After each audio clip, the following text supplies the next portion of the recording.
And now, shut the power down,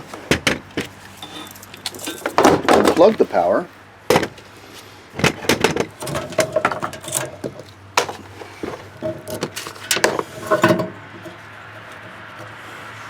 so this part looked like this before I put it in the container a couple weeks ago.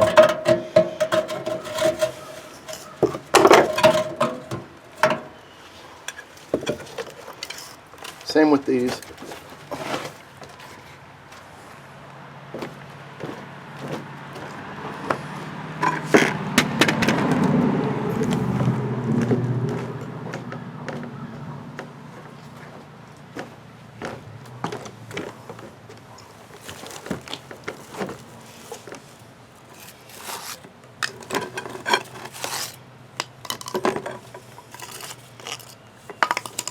You could also do this with a hose, but I just do it right here. Do whatever works. So this is just some cheap steel wool.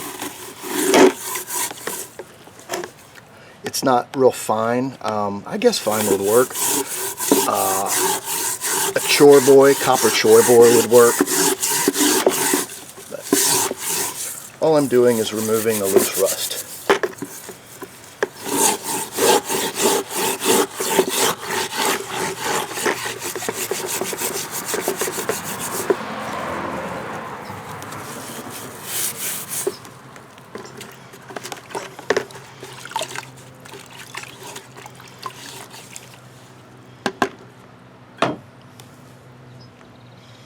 And I'll do the other off video.